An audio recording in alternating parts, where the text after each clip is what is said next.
Stase Komunitas Universitas Aisyah Pringsewu. Dosen pembimbing Wulandari, STR, KEB, MTR, KEB. Ketua kelompok Maya Puspitasari. Anggota kelompok 1. Susilawati 2. Dwi Inti Mawarsi 3. Nur Yuliani 4. Relita Liza 5. Indri Sulistiana 6. Siti Khofso Sofia 7.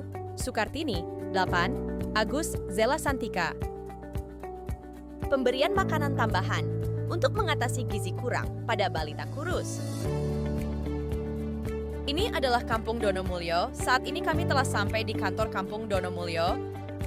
Kampung Donomulyo adalah salah satu kampung di Kecamatan Banjit, Kabupaten Waikanan, yang memiliki luas wilayah sebesar 128 hektar dan dihuni oleh 2.524 jiwa yang terbagi dalam 770 kepala keluarga.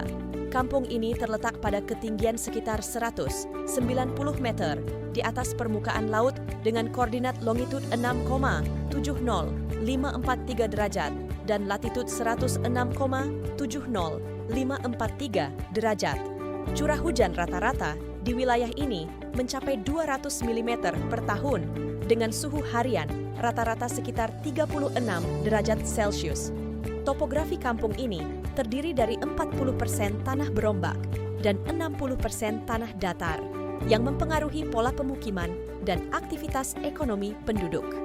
Jarak dari Universitas Aisyah Pringsewu ke lokasi kegiatan kurang lebih 137 km. Penyerahan mahasiswa Universitas Aisyah Pringsewu ke Kampung Donomulyo untuk stase komunitas. Proses pembuatan proposal stase komunitas oleh mahasiswa. Pelaksanaan kegiatan. Pelaksanaan pretest untuk mengetahui pengetahuan awal peserta penyuluhan. Pemberian materi penyuluhan. Pemberian leaflet berupa materi penyuluhan kepada peserta.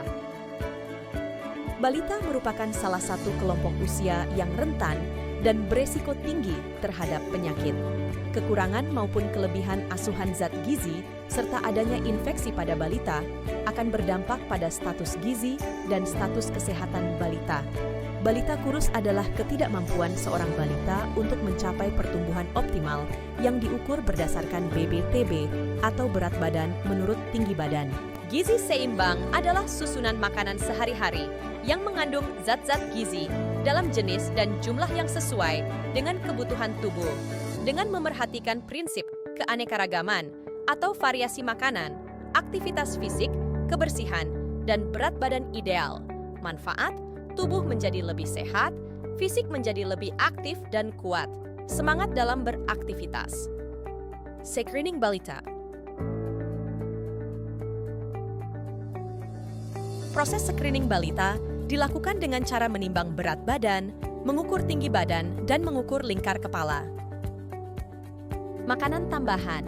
Pemberian makanan tambahan adalah program intervensi bagi balita yang menderita kurang gizi, di mana tujuannya adalah untuk meningkatkan status gizi anak, serta untuk mencukupi kebutuhan zat gizi anak, agar tercapainya status gizi dan kondisi gizi yang baik sesuai dengan umur anak tersebut. Contoh menu makanan tambahan. Bahan-bahan. 1. Nasi, yang terbuat dari beras ketan campur, dengan perbandingan 300 gram beras biasa, 75 gram beras ketan. 2. Labu cipang. 3. Sosis. 4. Wortel. 5. Kentang. 6. 3-4 butir telur. 7. Garam. 8. Minyak goreng. Cara pembuatan. 1. Pecahkan 3-4 telur dan beri garam. Selanjutnya kocok lepas. 2. Panaskan kompor. Letakkan teflon di atas kompor. 3. Tuang sedikit minyak di atas teflon.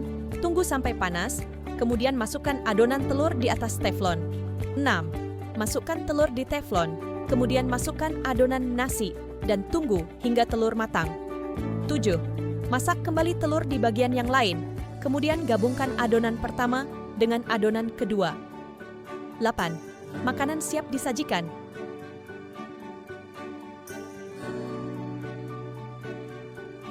Kegiatan pemberian makanan tambahan lokal untuk balita. Kunjungan rumah balita.